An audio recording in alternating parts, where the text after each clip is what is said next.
All right, everybody, welcome aboard to a special Left to Bang episode. I have one of my early safe instructors in here who actually does really cool stuff. Heath Crossland, everybody say hi to him. Heath, thanks so much for coming on and talking about what you're going to talk about today. Absolutely, man. It's my pleasure. Thanks for having me. Oh, that's great. So what I'm going to do is read Heath's bio real quick, and we're going to get into the nitty gritty of what Heath provides to our community and organizations, right? So Heath is a retired Texas law enforcement officer who started a consulting and coaching business. It's Foresight LLC. And how do you say that, Heath? How do you pronounce it? I say it as Foresight. It's one of the pillars, the 7 pillars of servant leadership. So that's where I stole it from. I love it, man. That could make a great license plate too. Foresight, right? What Heath does is he applies the 7 pillars of servant leadership, Foresight being one of those, to develop a program of internal crisis leadership. So Heath, tell me about that. Internal crisis leadership. What are you doing and who are you doing it to? So internal crisis is, I want to bring it into the personal level. So this is my internal crisis could be anything from divorce, loss of a child, loss of a loved one. That's a crisis, right? Mm-hmm. And then also you have the organizational internal crisis. Could be corruption in law enforcement, could be, any kind of a leadership changeover in public safety, up to a kind of a dirty merger in business where people are getting laid off or the fear of being laid off is there. So what I do is I talk about how I can utilize some of these different principles to actually it's empathy. It's what it all boils down to. It's empathy. Mm-hmm. So getting the organizations to understand the internal crisis of the individual, and then also to have the individual understand where they're at. And then we work toward recovery. So my next phase is crisis recovery. Anything from internal crisis, like I said, to now I'm working toward community crisis, like what we're seeing in the environment. So I'm really trying to formulate that into a next program, is helping communities heal, because what we don't realize, I don't think people think about, regardless of the event, our public safety officials, from the lowest of the low to the highest of the high, are part of that community. Mm-hmm. And when there is an event, they suffer, but they're also going back on the street the next day. They're also going to go answer that fire call, that EMS call. Mm-hmm. So it's just kind of helping those guys find time to grieve, find time to process, and move on and stay in the fight. This is such a huge thing you do, Heath, because it's so untalked about. Now it is. And I can tell you from my experiences in the military, going on deployments, it was taboo to talk about any issues you were dealing with. Something changed, though. Something weird happened amongst the junior veterans. I don't know what it was, but we came back from a deployment and we had an older, a guy we look up to, a staff sergeant at the time, walk out, and he grabbed us and he goes, "Hey, I'll just let you know, I don't sleep good. I'm using, alcohol to manage. I'm not in a good place right now. Anybody else having that kind of stuff going on?" And it was like dead silence. And all of a sudden these hands started to come up like, "Yeah, I got a little bit of that." And it was a kind of cool inflection point. So that's fantastic what you do. Thank you. Yeah, it's pretty important to me. Yeah, I remember a situation where I was doing training with an Israeli gentleman, and he talked about this specifically. This is my first foray into it. It was an incident where it was a suicide bombing, and it was a Christmas dinner. The sprinkler system went off. There was lots of carnage, and these EMS and fire and law enforcement had to go in there and identify people. And then he showed a picture of an ambulance, and you had a couple EMS workers, and they're just breaking down, crying behind the ambulance. So it's something you don't talk about. What organizations do you usually help with this? So currently, I've been teaching a lot at different jail conferences. I have a program for crisis on the floor in our corrections facilities, police departments, and I'm working my way into the corporate world. I've had to learn the language. I'm not unlike you. I'm a blue collar fella. I've worked in service industry and law enforcement, and I was a brief stint in the military in the 90s. And I don't speak corporate language. Mm-hmm. And it's so important. So I went back and I'm learning the language. So I'm trying to get in there with a little bit of coaching, kind of taking some Jocko mentality there, right? Yeah. And but honestly, I'm just trying to get into that because I think that's where we're lacking. And firsthand, we're lacking in that area. There's a lot of people that walk their path, and they don't see what's on either side of it. They just daily, and they're the soft target. So Absolutely. That's why, I still train military and law enforcement all the time and I love doing it. But why I made that hard turn towards communities, organizations, businesses, and churches is because at least law enforcement, military, they're starting with something. It might be, not specific situational awareness skills, but at least they have training, the mindset, they're in it. Whereas Right. these organizations that you're talking about want to talk to you, they're starting with zero, less than zero. So you Mhm. talking to them is valuable. Can you give me an example of, you mentioned the 7 foundations, like how do you apply this in a training setting, like an example of something you might tell somebody? Well, so this is what's really cool. So a lot of managers, mid-level managers, people who are coming up in the business, they'll get introduced to a lot of those old field manuals we had in the military. And so you'll go into some of these junior CEOs or junior executives offices, and there's the field manual for, frontline leadership, right? Army's leadership or whatever. Yeah. So you can take these principles such as, personal character puts people first, skilled communicator, and you can relate that to these guys. And so you're doing a couple of things there. You're helping them build up that, hey man, you already have this knowledge, Mm-hmm. and you Mm-hmm. apply it to your team to go out there and make quota or to whatever that case is. But let's talk about this in life saving, and let's talk about this in real terms of life and death. Mm-hmm. And let's talk about how we can prevent that. That's So great. these folks are skilled in observing trends, patterns, and tactics. Mm-hmm. But it's on the business end, right? Mm-hmm. But if we can formulate that and kind of use some of those words, that's why I was saying I got to learn that language Yep. to bring them into our world and offer them the opportunity to be that protector with the set of skills that they already have, being able to observe, orientate, Mm-hmm. decide, act, right? So that's what I try and do. It's trying to relate that message. Mm-hmm. And I do my best at it. Sometimes it's difficult, but I try my best. It's definitely difficult, Heath. Starting my business, it's exactly right. It's, we have valuable life-saving skills that we take, we learned on deployment with the military and law enforcement, fire, EMS. And I see the disconnect is that we've been in that life before. We've seen the consequences. Yeah. That's why our emotions are high. So, for us people, when we come across a little too strong, that can turn people off. We're coming from a good place. We want them to know how bad it could be, but instantly can turn them off. So it's just think about commander's intent. What do you want done here? Yeah, I'd like to go in there and scare the heck out of everyone and have them all, but commander's intent is you want them confident, feeling safer, feeling better. So how do you do that? It's not easy. No, it's not. And I think it's that relatable skill that we all have, and every one of our instructors that are teaching safe can portray this to your churchgoer like we do, your students, your teachers, your friends, your neighbors. And the reality is, in today's world, everybody is going to have to take about that much more responsibility about their own safety. They need to do that. And there's not a father, a mother out there that doesn't want this skill. They may not know where to find it, and they want to protect their children.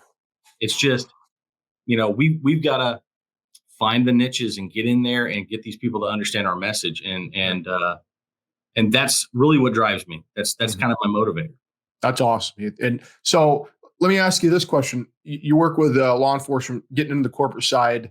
What are some examples, let's say in most of your cases, let's say law enforcement, what are some things that keep propping up, like patterns or any kind of incidents? Are there anything specific there? Well, I'll tell you, a lot of it's right now. There's a new book coming out, and I forget the name of it. I think it's Moral Injury in Law Enforcement. I cannot think of the author. Say it again. I think it's called Moral Injury in Law Enforcement. Mm-hmm. Mm-hmm. The foreword was written by Lieutenant Colonel Dave Grossman, Ranger. Yep. Mm-hmm. And so I started doing some more research on that. So let me give you a bit of my background. Sure.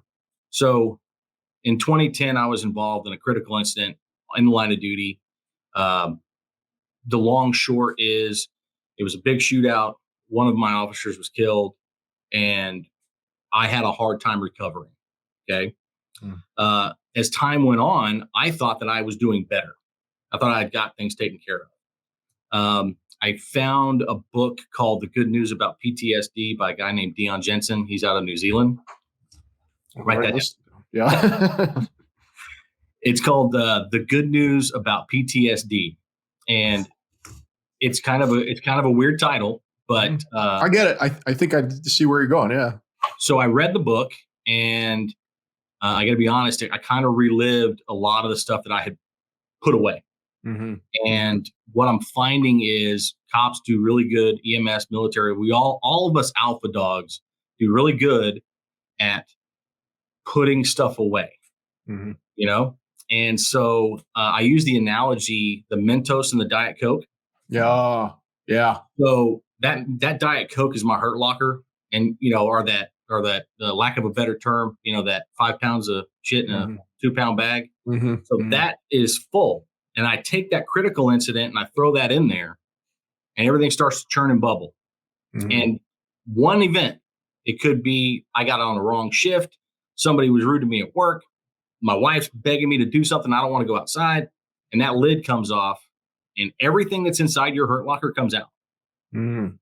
And you've got to figure out how to put it all back in. And the sad part is nobody can help you. Mm-hmm. So if I were to do another analogy, take a filing cabinet, knock it over, all the files come out. And the only way to put it back together is to literally pull out every single one, look at it, process it, alphanumeric it, put it back in. And so what happens? Categorize everything, like lean into it. Like read every letter, every bit of it. Yep. Absolutely. And absorb it. Because if you process it, you know where to put it. Versus undealt with anger, undealt with rage. And that's where that moral injury comes into play. Say that again, Heath. If you process it, you can deal with it. What do you say? Yeah, if you process it, then you can deal with it and you know where it goes. That's it. That's great. Whew, that's gold. Yeah, and you have that little spot to put it, right? Mm-hmm. And moral injury plays into that, because I'm going to tell you, for me, once I started researching moral injury. Yeah, I want to hear more about this. I just wrote that. So understanding moral injury is basically this. My morals and the morals of my organization don't meet. Wow. This is poignant, especially today. Yeah. Yes. So, for example, here's a good example. I'll use the pandemic, and I'll use medical staff. In the beginning, medical staff felt they didn't have enough PPE. Obviously, there was not enough people to staff it. They were working 24/7. They're sleeping on the floor. They're in the trenches 24/7, right? Mm-hmm. And then there was questions about how it's being reported. Every sniffle or whatever is being labeled, or they're not getting their needs met. Mm-hmm. Mm-hmm. Excuse me. Go ahead. I don't want to get political. I try to stay away from politics, but there's a lot of crazy stuff happening nowadays. And one example, you can talk about cops all day long with all this stuff happening, but look at the Border Patrol. Them specifically, you had an organization, and I have a lot of friends and people I work with in that organization. You had a unit that was there to safeguard the border. Yeah. And then in a matter of, a very quick amount of time, they said, never mind, we're not doing it anymore. You're just here to process people. You're not detaining. So people that have been in that organization for a long time are probably dealing with a lot of moral injury as their organization is not aligned. I'm not making a decision here or there. I'm just saying that's someone in an organization that would probably have some moral injury. Absolutely. And so I did a post on an Instagram the other day, a little quick little reel, and I was talking about this specific thing because it's interesting to me. And the reason it's interesting to me is I carried a lot of anger post-critical incident, right? I was processing a lot of stuff, and my view was blurred with what I was dealing with. I didn't have a proper way to deal with it. I didn't know how to deal with it. This book that I read, I hadn't known about until 7, 8 years later, 10 years later. Actually, that's usually how it is. Yeah. Like you find that one piece of gold, you're going, where was this 10 years ago? Yeah. And so it helped me process things, and it really put a shift in my training. Mm-hmm. And then this moral injury morsel popped into my ears or on wherever I saw it. And I researched it, and I'm doing some more research on it because I wasn't upset. And I think you can understand this as a combatant, as a guy who's been deployed. Mm. The fighting isn't necessarily what I had an issue with. Mm. It was the aftermath. Mm. It was how I was processed and dealt with in my organization. Oh, wow. Wow. Did they know better? Probably not. Mhm. Regardless, how I felt afterwards, right? And then that just snowballed because my attitude got bitter, my reactions to people got bitter, internal turmoil, internal crisis becomes external crisis. It affects everyone around me, right? Mhm. Ultimately, I walked the line right up to the edge where I almost lost my career. Mm. And I bounced back. I ended up retiring out as a chief administrator at an organization Mhm. with a focus on leadership development. And ultimately, the moral injury part of it, I think most of us can relate to.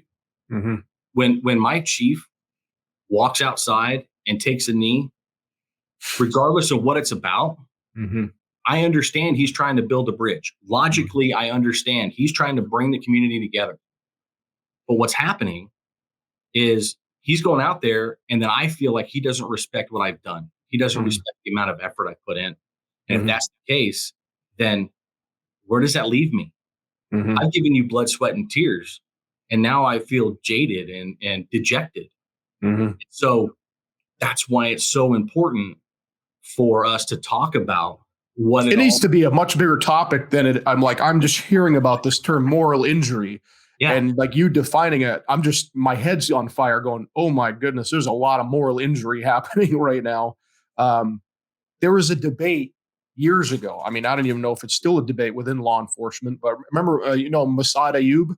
yeah, oh yeah, I got to run into him. He was like a childhood hero at Chicago cop conference like Oh 10, man, 12 years ago. And yeah, he's sitting next to me and I didn't even realize it. And he stands up, and he goes, hi, I'm Masad. Anyway, it was a big debate about a cop. Are you a warrior or are you a guardian? You remember this? yes, I do. Yeah, I It's do. it's it's been a long talk in law enforcement, and there are components that I agreed and disagreed with. I lean on more towards the warrior side because you have to have the mental faculties to deal with what you're talking about, Heath. Yeah, When you're a guardian, it's a different connotation. I don't want to open up that can of worms, but it made me think of that. Yeah, we could definitely make that another show. yeah, yeah. I actually had this conversation. So I'm in Texas. There's a really switched on guy. His name is Paul Howe. He runs a company called CSAT Systems uh, down Southeast Texas, Mhm. and he put out a video. And that's all I'm going to say. And I support his video, by the way. But Mhm.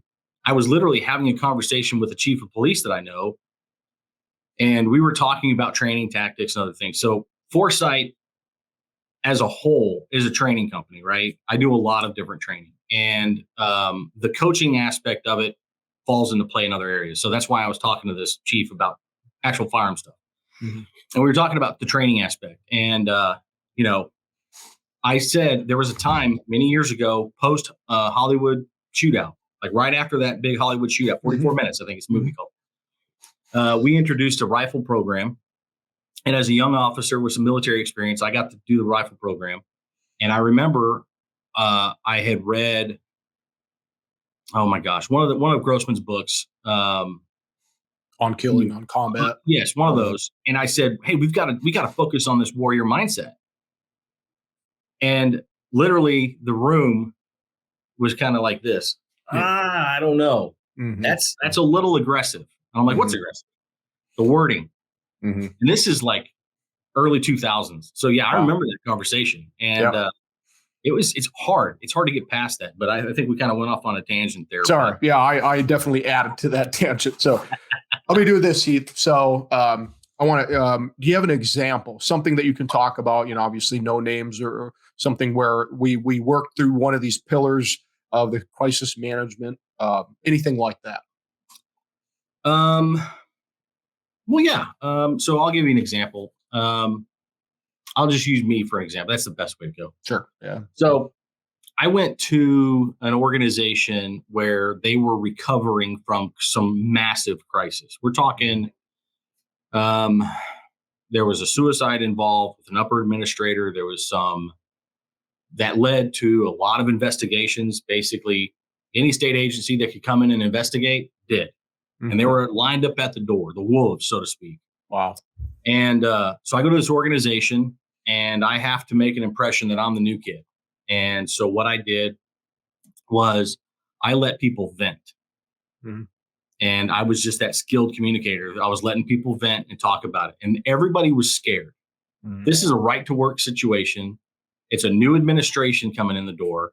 Everybody's fearful that they're going to lose their job. They're like, Mhm. am I going to have a job tomorrow? And what Yeah. you want to say is, yeah, you're going to have a job. I need skilled people in your position. Don't sweat that stuff. Mhm. But it took that empathy and it really took a focus on getting to know your people and Mhm. having to mean it. So we've all had those leaders that are kind of, they'll walk by, hey, how's it going? But they Yeah. didn't stop to hear your reply. Yeah. They kept walking. Yeah. And they Yeah. weren't prepared. They're not prepared for you to say, no, I'm not good. I'm Mhm. having a crap day. And I Mhm. don't know what to do. I cry a lot at night or I drink a Mhm. lot at night. Mhm. Mhm. Most leaders are not prepared for that Mhm. because most leaders immediately say, what? That's an HR problem. Yeah. Yeah. Because they don't want to touch it. Mm-mm. And it's not, I don't think it might not necessarily be like human callousness. I'm probably going to guess that because they don't want to touch that. They don't want to unbox that one because they got their own demons to deal with. Exactly. That's why it's such a touchy subject. It's like, and I could kind of understand. It's like, man, I got my own problems. Like I get that, especially Yeah. coming from the military. Um, I have an incident actually, Heath, that this is germane to our safe instructors. We got a lot of cool people here in the safe instructor group. And one individual, I won't, bust him out or anything, but he manages teams that go to foreign countries and have to deal with some pretty bad situations. He had an incident where one of these teams went in. So you have your kind of home team and the away team, the one Right. that goes to the foreign countries. This person went into a scenario and was brutally murdered, Oh, and the whole team found out about it. So now the team is in crisis, and yeah. half of them are quitting. Half of them are like, I can't do this. I don't know if I can do this anymore. What would you say to a person like or organization like that? Or how would you approach that? Well, man. So there's a lot. Yeah. So I'll tell you exactly how to approach it. One bite at a time, because Hey, ultimately, there you go. it's in coaching, we use a term called the thing beneath the thing. Mhm. So a lot of times people feel like they're blocked, they can't change or they can't progress in something. And they Mhm. think it's one thing. But the ultimate reality is it's actually something underneath all of that. It's like, you know, not to make fun or poke fun at it, but it's like, my dog died when I was 6 and I never got over it. Like literally, those are some of those blockages, right? Mhm. Mhm. In this scenario specific, it needs a conversation. And that Mhm. conversation needs to be an open conversation. In my experience, without leadership and 100% confidential. Mhm. Um, I've done it before where I've had leadership in the room and I thought I was making progress. I had a room of about 25 people and leadership got up and left. Mhm. They came back later and said, hey, we realized very quickly that we stifled any progress that was fixing to happen. Hey, good on them. Yeah, absolutely. And so uh, when that happened, I realized at that moment, I'm like, any group coach that I do has to be in this situation that you're talking about specifically, paramilitary, military, or law Mhm. enforcement, Mhm. really needs to be without leadership, so Mhm. we can feel comfortable to speak freely. Mhm. Um, and then honestly, it's a venting session, Yeah. and let everybody vent because once I get that surface layer, that foam off the coffee, Mm. then I get down to the grinds, right? I get down to what's Mm. going on. Yeah. But the top part of it is, lack of a better term, it's a bitch session. Let me It's complain. noise. Yeah, Yeah. They're just yelling. Yeah. Getting it let me out. Yeah. complain. Get it out. Let's get into the meat of it. Let's find out Mm. what's really going on here. And that Interesting. takes place usually on a one-on-one or at least a couple at a time. Because if I'm going to do a crisis intervention on an individual, I want to make sure I have their understanding of the world. Mm. How are they viewing everything? What's their viewpoint? You got to start there because if you don't, Yeah. you could be talking to a wall. It's like I'm not hearing you right now, man. It's like I'm Yeah. not there because I'm over here talking about something else. Yeah. And I'll Yeah. tell you another thing too is that guy I mentioned earlier, Dion Jensen. He really talks a lot about speaking the language. Speaking the language. So a guy like me and a guy like you can walk into a room full of alpha dogs and have a conversation, and within a matter of a few minutes, we have found a kindred spirit and a way to communicate. Sniff each other out. Yeah. Absolutely. Absolutely. And I say something, you get it. Because you may not know my exact experience, but you can relate to my experience. Close enough. And trying to get that alpha dog to talk to an academic, talk to a clinical professional, it's almost impossible. Yep. And it's because they don't speak the language. And ultimately what? We're hardcore. And we say what? You don't understand. You haven't done it. You know?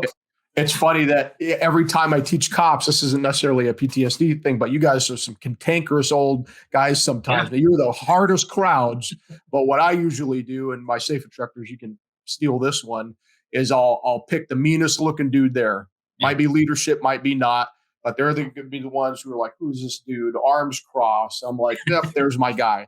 All you got to do, or gal, all you got to do is make them laugh. Do something. Get them laughing, get their arms down. I might even go engage with them specifically.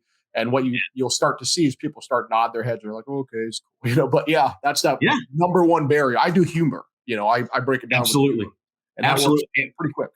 And you know how it is. I think if you're in your environment in the military or I'm in my environment, law enforcement, I'll call them out. I'll be like, hey, you look like you an operator, you read SWAT? I'm like, yeah. Did it take like 30 minutes, 45 minutes to get that hair right? How did you right? So you got to do the chicks dig it factor. You got it is always 100%. CDI has got to factor in. So absolutely. But I think that it's imperative that in your situation you're talking about with this team, there needs to be latitude from leadership. Healing doesn't happen in a time frame. Healing doesn't happen in 20 minutes. It happens on its own time for every person that's super specific to them. Yeah. And it doesn't matter. I think Dakota Meyer said it when he said, it doesn't matter your trauma. It doesn't matter what it is. We all have it. In some fashion, we have it. Yours is no different than mine. Mine is no better than yours. So let's eliminate that off the table and let's just talk about how we can process it, package it, stow it, and carry it with us because you can't ever really get rid of it. It's always there. Yeah, it's always there. A way to, you're packing a ruck. I want it to be small, I want it to be light, and I want it to be in order. So when I have to go back to it, it's in order. And that's what I try and accomplish. And I know, again, man, we've really kind of got off a little bit here, but no, we're on it, man. This is good stuff. I think it definitely correlates to, and I want to make this point real quick. It definitely correlates to what we teach in SAFE. And let me tell you why. As a military guy, you understand the run up to an op. I'm going to train and train and train for the op. I'm going to conduct the op. And then I'm going to have the AAR and we're going to discuss it. We're going to tabletop it. We're going to, I think you mentioned before, we're going to find out how we can get better, right? Hot wash, yep. Even if we did great, we want to review it and find out how we can do better. So if I can get somebody's mindset, pre-attack indicators, and they start really getting into that and they start studying what's going to happen during the fight, and I can process how that happens, then when the fight's over, I can process where it lands in my head. It's the traumatic stuff that derails that. But traumatic, unexpected, when you don't even fathom it, when you're not preparing mentally, that's when trauma still happens, but really bad trauma happens. Yes. And that's, I think when you talk about some trauma, a lot of folks will say, oh, you're talking about the debilitating in a corner, shaking and shivering cold sweats. Not necessarily. What I'm talking about is an event occurred, it changed my behavior. And that could be as small as I don't ride elevators because I got stuck in an elevator when I was 8. Or it's a baseline anomaly. It's a 100% from the baseline. It is 100%. And your new baseline occurs with each trauma that you have.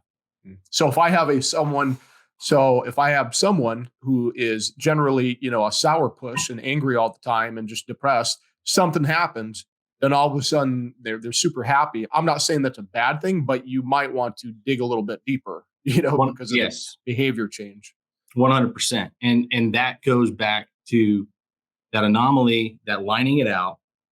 It's not being paranoid. It's being aware. Mm-hmm.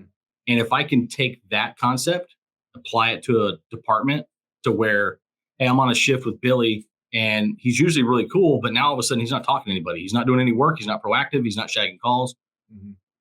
The leadership needs to take notice and go, hey, what's the matter? Yeah. And they need to mean it when they say, hey, tell me what the problem is. Mm-hmm. Because, as opposed to a disciplinary, yeah, you know? no, nobody wants to talk about it, man, if it's going to get me in trouble. Yeah. Mm-hmm.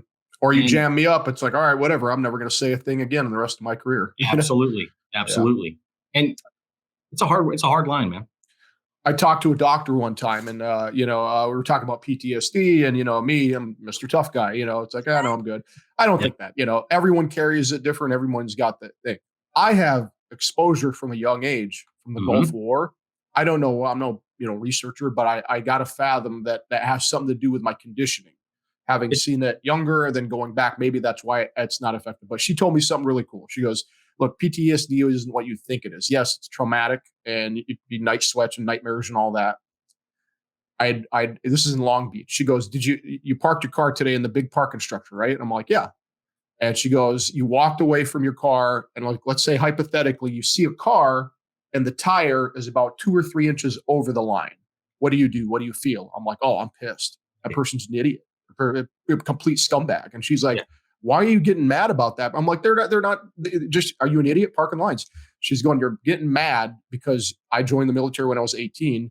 You have a strict regimented set of rules. You don't color outside the lines, So, and when you see that instantly got me angry. And I had to stop and go, why am I mad about this? She goes, yeah, because your brain's been conditioned to make everything fit. So when you have these crisis situations that don't fit, I look in my brain, I go, nope, I got no box to put this in. All right, it's going in the shoebox, way down there. And I'm going to stand on that till, it causes something. So it made me think of that. Very good stuff. No, you're right on. And to add to that, I have a really hard time with inconsiderate people.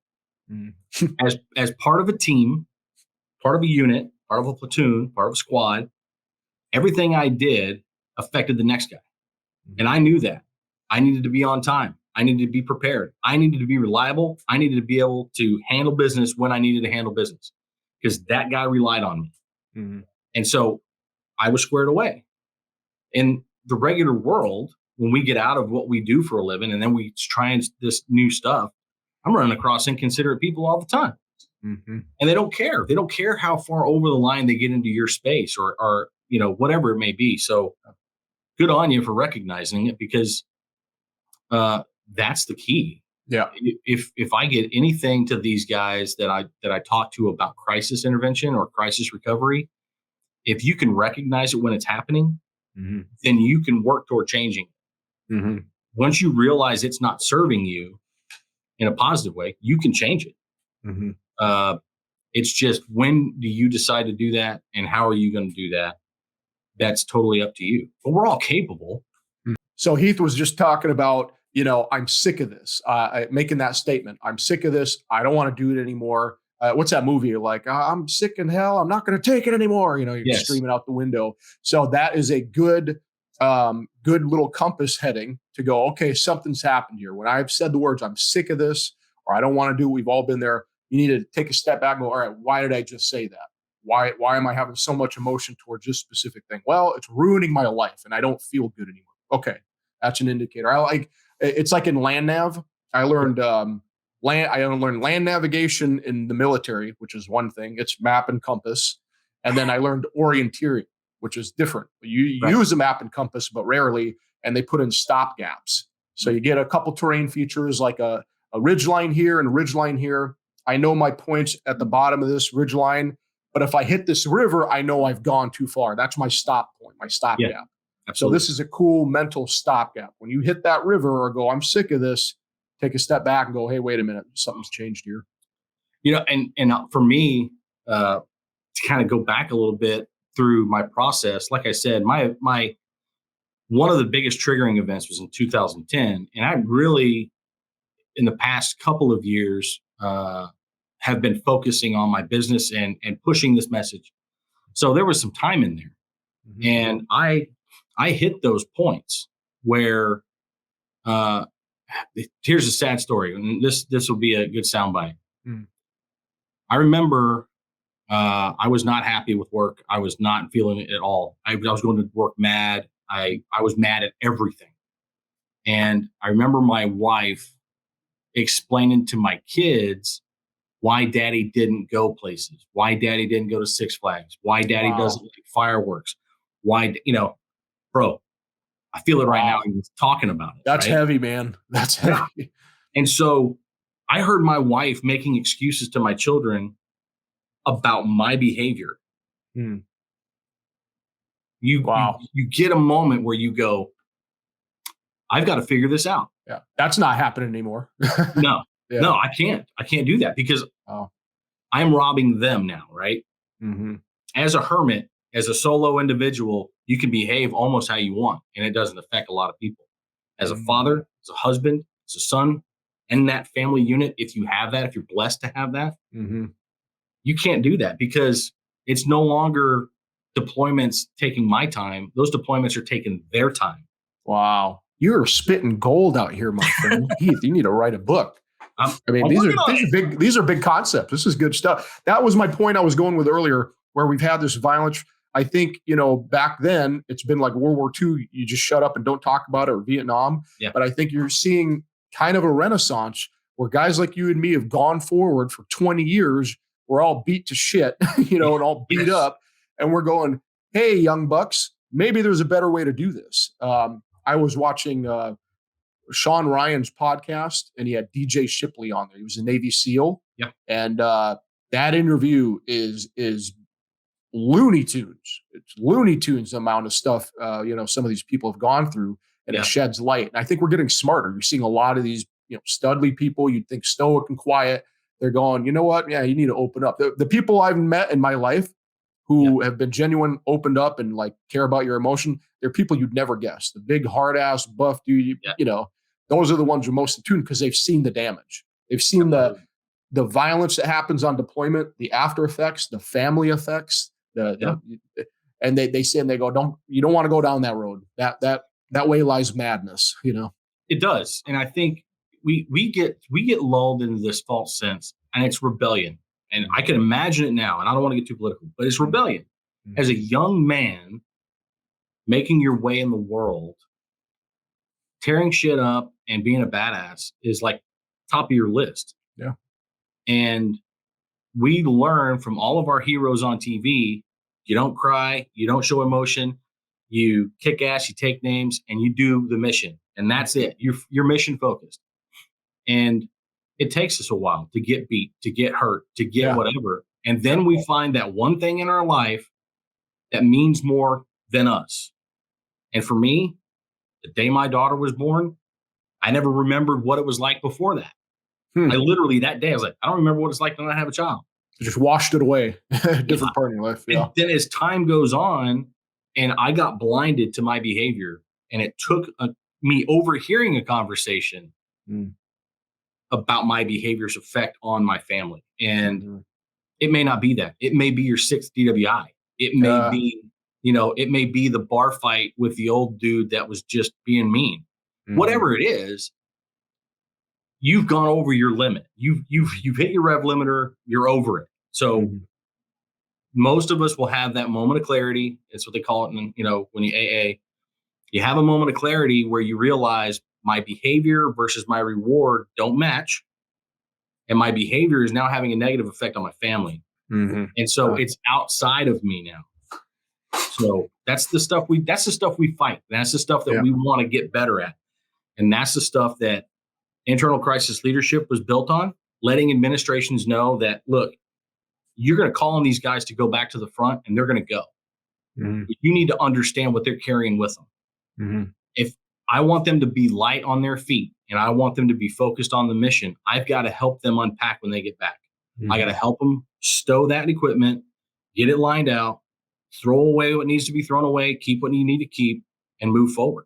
And it's not HR's job. That is not HR's job because HR doesn't speak their language. And you as a leader, especially in military and law enforcement, you as the leader, you are the mentor. You are the coach. You are that father figure that if you say it's okay, they're going to buy it and say, okay, it's cool. Mm-hmm. You know, and you don't get to walk away when someone has an issue. No, that's not in your job. You don't get to pass it off. You got to deal with it. Yep. And you can't pass it to juniors. You can't pass it to a junior NCO. You can't pass it to the guy who's on watch that night because, hey, Billy's having an issue. Keep an eye on him. Yeah. Mm-hmm. You need to address it, and you need to be prepared to address it. I don't know, but I think they're getting better at it in the military. Mm-hmm. I know that there is a huge conversation around it in law enforcement. I just presented at a conference down in Padre Island, down south. Yeah. And there are options. There are, hotlines to call for cops. There are cops who will answer those calls and talk you down. No kidding. Yeah. I'd love for you to share that number or any of those resources out after we post this, Heath.